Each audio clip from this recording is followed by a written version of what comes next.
अस्सलाम वालेकुम नाज़रीन, मुस्तफ़ा टॉक्स में आप सबको खुश आमदीद। आइए आज का इंटरेस्टिंग टॉपिक शुरू करते हैं। अगर आप पाकिस्तान की यूट्यूब दुनिया को फॉलो करते हैं तो आपने डकी भाई का नाम ज़रूर सुना होगा।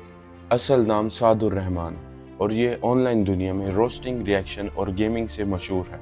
अपनी मेहनत, लगन, टाइमिंग और ढीठ कॉन्फिडेंस की वजह से ये लोग मशहूर हो गए हैं। लाहौर से ताल्लुक़ रखने वाला सादुर रहमान, इसने अपनी यूट्यूब जर्नी 2016 और 2017 के बीच में से स्टार्ट करी, जहाँ पर ये फुल टाइम यूट्यूबर बन गया था। पहले गेमिंग स्ट्रीम, फिर रोस्टिंग, कमेंट्री और डिलीवरी पंचलाइन और देसी ह्यूमर ने सारी ऑडियंस को एक कर दिया और बांध दिया। साथ की मतलब डकी भाई की प्राइमरी आइडेंटिटी रोस्टिंग वीडियोस से बनी। टिकटॉक ट्रेंड, वायरल फेल्स और किसी इन्फ्लुएंसर की ओवर एक्टिंग के ऊपर क्रिटिक देना, वो भी एंटरटेनिंग स्टाइल से। इस कंटेंट की अपील दो चीज़ों से थी: अनफिल्टर्ड ओपिनियन, टाइमिंग वो भी पंच के साथ, और लोगों को लगा कि शायद हमारी तरह का बंदा बोल रहा। डकी भाई की रोस्टिंग वीडियोस आहिस्ता आहिस्ता उसके व्यूअर्स की आवाज़ बनती गई। किसी भी इन्फ्लुएंसर को लेके वो रोस्टिंग शुरू कर देता था और उन इन्फ्लुएंसर्स के फॉलोअर्स जो थे वो डकी को देखते थे कि आखिर ये ऐसा क्या कर रहा है।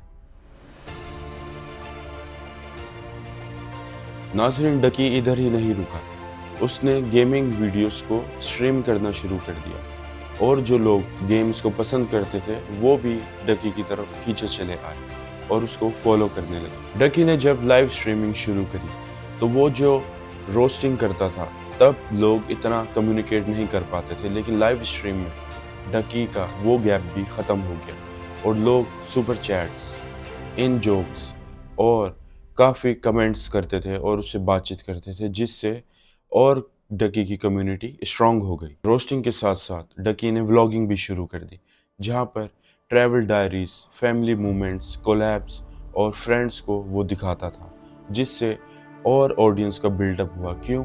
क्योंकि वो अब डकी को पर्सनली जानने लगे थे। जहाँ रोस्टिंग में वो सैवेज ह्यूमर का सुल्तान नज़र आया, वहीं व्लॉगिंग में उसने फैमिलीज बिल्डअप करी, फैमिलीज को दिखाया, दोस्तों को दिखाया और एक कम्युनिटी बनाई। ये बैलेंस, हार्ड रोस्टिंग और सॉफ्ट व्लॉगिंग, ये उसकी ग्रोथ की बुनियाद बनी। पाकिस्तानी क्रिएटर इकोसिस्टम में लड़ाई झगड़ा होना कोई आम बात नहीं, अक्सर होती रहती है। डकी की जो रोस्टिंग इमेज बन चुकी थी, उसकी वजह से उसके भी काफ़ी कॉन्फ्लिक्ट्स हुए दूसरे क्रिएटर्स के साथ। लड़ाई झगड़े ने डकी को हमेशा ट्रेंड लिस्ट पर रखा, लेकिन उसकी रिस्पॉन्सिबिलिटीज भी थी जो उसको देखनी थी, क्योंकि रोस्टिंग और डिफॉर्मेशन के दौरान बहुत पतली लकीर होती है। आम तौर पर डकी ने अपने कंटेंट को कंटेंट क्रिटिक बताया, लेकिन उसने अपनी व्लॉगिंग और लाइफस्टाइल के साथ साथ अपनी इमेज डाइवर्सिफाई की, ताकि वो सिर्फ कॉन्फ्लिक्ट सेंट्रिक ना लगे। साथ ही साथ आपको बताता चलूं, रोस्टिंग करने से एक परसेप्शन चेंज हो जाता है और वो ही ऑडियंस मानने लगी थी जो डकी बोल रहा था। डकी ने अपनी पर्सनल लाइफ कभी भी नहीं छुपाई, सब कुछ दिखाया, लेकिन फिर भी कंट्रोल्ड शेयरिंग की। जनवरी 2023 में डकी ने अरोब जुदाई से शादी कर दी, जो कि खुद एक कंटेंट क्रिएटर और लाइफस्टाइल व्लॉगर है। शादी की कवरेज, फोटोज और कोलैब ने उन दोनों को एक पावरफुल कपल की पोजीशनिंग दी। ऑडियंस ने इन दोनों को साथ देखना पसंद किया। डेली व्लॉग्स, घर और डेली अपनी लाइफ के ग्लिम्सेस वो अपने ऑडियंस को दिखाते थे। डकी ने अपने हाउस टूर स्टाइल के ज़रिए अपना नया घर दिखाया, अपना लाइफस्टाइल और अपनी सक्सेस की अपग्रेडेशन। ऐसी वीडियोस कंटेंट इकोनॉमी का हिस्सा होती हैं, जैसे अपनी ब्रांड डील्स दिखाना, अपना हाउस टूर कराना, ताकि ऑडियंस को उसकी सक्सेस का पता चले। Tour of my luxury house, ऐसी अपलोड्स ने बहुत ज़्यादा इंटरेस्ट लिया। इसी के पैरेलल सोशल मीडिया पे डीलर्स ने और इन्फ्लुएंसर पेजेस ने ये शो किया कि ये घर दरअसल रेंटेड है, जो आपने साथ की वीडियो में देखा। मंथली किराया बताते हुए नंबर्स भी चले गए, मतलब कुछ डीलर्स ने और इन्फ्लुएंसर्स ने बताया कि उस घर का मंथली रेंट 4 लाख था, लेकिन ऑफिशियल डॉक्यूमेंटेशन पब्लिक डोमेन में नहीं है और इसलिए इसको एलिगेशन का नाम दिया जाता है, क्योंकि अभी तक सबूत साबित नहीं हुआ। क्रिएटर्स की इनकम मल्टी चैनल होती है और डकी की भी कुछ ऐसी ही थी। आइए मैं उसके रेवेन्यू पिलर्स के बारे में आपको बताता हूँ। YouTube ads, brand deals, appearance और कोलैब। 2023 में यूएई का गोल्डन वीजा मिला, जो एक स्टेटस सिंबल भी समझा जाता है। ये इनकम नहीं, ये एक क्रॉस बॉर्डर कोलैब है जिससे मदद मिलती है ट्रैवलिंग के अंदर। पाकिस्तान में एग्जैक्ट नेटवर्क या मंथली इनकम आमतौर पर आम नहीं होती पब्लिक के लिए। जो नंबर्स सोशल मीडिया पर दिखाए जाते हैं वो स्पेकुलेशंस होती हैं most of the time. Sponsor quality और कंट्री स्पेसिफिक एड्स पर डिपेंड होती है इनकी इनकम। पाकिस्तान और इंडिया में कई सालों तक ट्रेडिंग एप्स और ट्रेडिंग गैम्बलिंग एप्स जो हैं वो चलती रहती हैं। गेट रिच ऐप और ग्रे जोन स्पॉन्सरशिप। जितने भी पाकिस्तान और इंडिया के अंदर इन्फ्लुएंसर्स हैं उनकी जिम्मेदारी बनती है कि स्पॉन्सर्स की पहले प्रोडक्ट्स जो हैं वो यूज़ करें। अगर उनको लगता है कि ये एथिकल है तो फिर प्रमोट करनी चाहिए उनको। डकी इकोसिस्टम के हवाले से वक्त व वक्त एलिगेशंस और थ्रेट्स के बीच रहे। कुछ लोगों ने कहा कि डकी जो है वो लो क्वालिटी कोर्सेज को प्रमोट करता है और कंट्रोवर्शियल एप्स भी प्रमोट करता है। ये सब पब्लिक डिस्कोर्स का हिस्सा है, लेकिन बिना किसी प्रूफ के या सबूत के और कोर्ट वर्डिक्ट के बगैर हम कोई भी हिसाब नहीं लगा सकते कि डकी अभी गुनहगार है या नहीं। 2025 के मिड से पहले एक और कंट्रोवर्सी आ गई डकी के हाथों में। वो क्या थी? वो ये थी कि मोटरवे पे हाई स्पीड गाड़ी चलाना, और वो वीडियो वायरल हो गई जहाँ पर दिखाया गया कि पैर जो हैं वो स्टीयरिंग पे थे और हाथ हवा में थे, और ये ऐसे ही वीडियो वायरल हो गई थी और लोगों ने भी बहुत देखी। मोटरवे पुलिस ने अवेयरनेस को रिस्पॉन्स दिया और मीडिया ने भी इस न्यूज़ को उछाला। बाद में प्रोडक्टिव बेल की खबर भी सामने आई। जब ये हुआ तब इन्फ्लुएंसर्स के बारे में और सवालात खड़े हो गए कि वो अपने फॉलोअर्स को क्या सिखा रहे हैं और सोसाइटी का क्या हक बनता है। 2025 में लाहौर एयरपोर्ट में नेशनल एजेंसी क्राइम ब्यूरो ने डकी को अरेस्ट कर लिया एयरपोर्ट पर ही।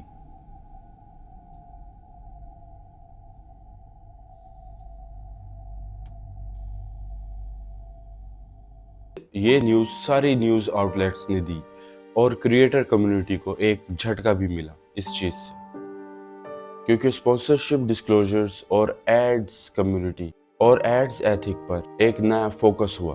अगर एफआईआर स्टेटमेंट की बात की जाए तो उधर ये लिखा था कि डकी ने अपने प्लेटफॉर्म्स का गलत फ़ायदा उठाया और ट्रेडिंग गैम्बलिंग एप्स को प्रमोट किया, जैसे 1xBet, बाइनोमो, B9 गेम्स वगैरह को प्रमोट किया, जिससे आम आवाम को बहुत ज़्यादा नुकसान मिला। इन्वेस्टिगेटर्स ने वीडियो लिंक्स गैदर करने का क्लेम किया और काफ़ी इसके अंदर अब प्राइवेट और डिलीट हो चुकी हैं। मीडिया रिपोर्ट्स ने इस क्लेम को कैरी किया। लीगल प्रोसेस अब भी चल रहा है और एलिगेशंस अभी प्रूव होना बाकी है। कुछ रिपोर्ट्स के मुताबिक ये भी देखा गया कि क्रिप्टो डिपॉजिट्स, मतलब क्रिप्टो बेस्ड डिपॉजिट्स और विड्रॉवल्स होते हैं जिससे को ट्रेस करना थोड़ा मुश्किल हो जाता है, और ये एंगल भी प्रेस और मीडिया ने बहुत ज़्यादा हाईलाइट किया। इस किस्म की रिपोर्ट्स पर तभी यकीन किया जाता है जब कोर्ट सबूत दे और ऑडिट्स में सब कुछ सामने आ जाए। और ये जो मैंने अब तक जितनी भी बातें की हैं ये सारी मीडिया रिपोर्ट्स से ली गई है और ये सब मीडिया ने दिखाया है टीवी पर। मीडिया रिपोर्ट ने ये भी रिपोर्ट किया कि इस केस में जो डकी भाई की वाइफ हैं अरूप जतोई, उनको भी बेल मिली या बेल रिलीफ के डॉक्यूमेंट्स अभी प्रोसेस में हैं, लेकिन अब तक उनको बेल हो चुकी है और ये भी एक लीगल मैटर है। लेकिन आपको एक बात बताता चलो, इनोसेंट अंटिल गिल्टी। अगर आपको मीडिया कवरेज की बताऊं तो Dawn News, the Tribune, the Current वगैरह जैसी जो आउटलेट्स हैं उन्होंने अरेस्ट और रिमांड की अपडेट जो है वो मल्टीपल अपडेट्स की हैं। पब्लिक पर्सोना और लीगल अकाउंटेबिलिटी ये दोनों एक अलग चीज़ें हैं। एक क्रिएटर अपने फैंस के लिए एंटरटेनिंग ज़रूर हो सकता है, लेकिन स्पॉन्सर्ड प्रमोशंस में कंज्यूमर प्रोटेक्टिव लॉस और एडवर्टाइजमेंट लॉस को फॉलो करना बहुत ज़्यादा ज़रूरी है। अगर कोई ऐप ट्रेडिंग गैम्बलिंग ऐप है या किसी गेम के पीछे उसके गैम्बलिंग मैकेनिक्स हैं, तो उससे बचना बहुत ज़रूरी है, क्योंकि उसका लीगल एक्शन लिया जा सकता है कभी भी, और कभी भी कोई भी फंस सकता है। और इसलिए आपको पता होगा कि आजकल बहुत से क्रिएटर्स, लॉयर्स और कंप्लायंस टीम के साथ काम करते हैं। डकी के केस ने आम आवाम को एक लेसन दिया। प्रोडक्ट ऐप की लीगैलिटी लाइसेंसिंग को भी हमेशा देख के समझ के प्रमोट करना, ऑडियंस ट्रस्ट को शॉर्ट टर्म पैसों के लिए कभी भी कॉम्प्रोमाइज़ नहीं करना। क्रिएटर्स अपने घर दिखाते हैं तो एस्पिरेशन मिलती है, और डकी के साथ भी यही हुआ जब डकी ने अपना होम टूर कराया और होम मेकओवर दिखाया अपनी ऑडियंस को। साथ ही जब रेंटल क्लेम सामने आया तो ऑडियंस ने स्प्लिट व्यूज़ दिए। कुछ ने कहा कि अगर रेंटेड है तो क्या, कंटेंट क्रिएशन में फ्लेक्सिबिलिटी होती है, और कुछ ने कहा कि ब्रांडिंग और रियलिटी के बीच में फ़र्क होता है, और उसको एक डिबेट बना दी। हेल्दी वे ये है कि हम इसको कंटेंट इकोनॉमी ऑप्टिक्स के हवाले से देखें।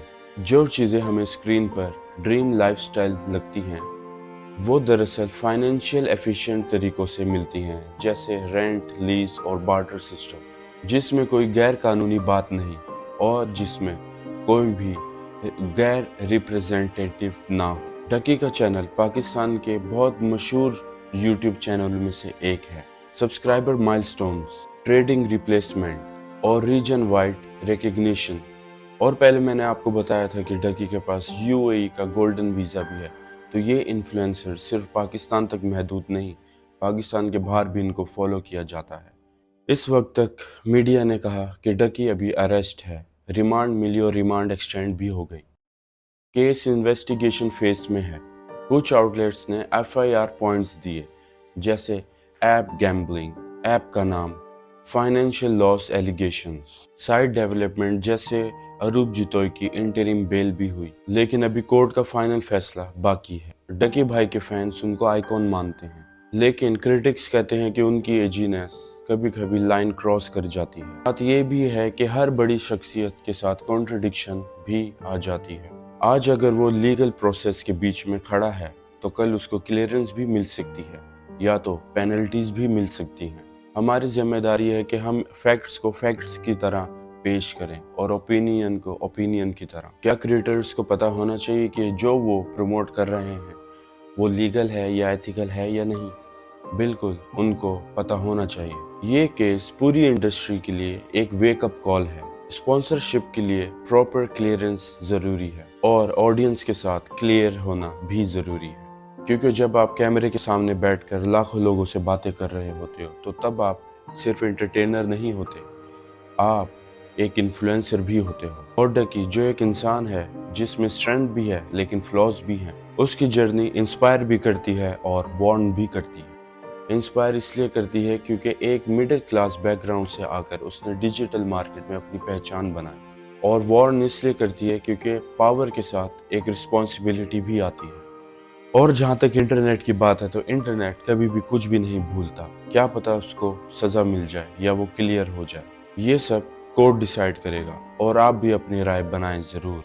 डकी भाई की कहानी पाकिस्तान के डिजिटल मार्केट की कहानी भी है, जहाँ पर एक रोस्टिंग स्टार व्लॉगिंग आइकॉन बनता है, एक ड्रीम होम कंटेंट की फैंटेसी बन जाता है, लेकिन एक स्पॉन्सरशिप सिलेक्शन पूरी इमेज को ख़राब कर देता है। नाज़रीन, इस केस के मुतालिक कोई भी लेटेस्ट अपडेट आएगी वो आपको मेरे चैनल पर मिलती रहेगी। तब तक के लिए आप मेरा इंतज़ार कीजिए और मेरे चैनल को लाइक कीजिए, सब्सक्राइब कीजिए और शेयर कीजिए।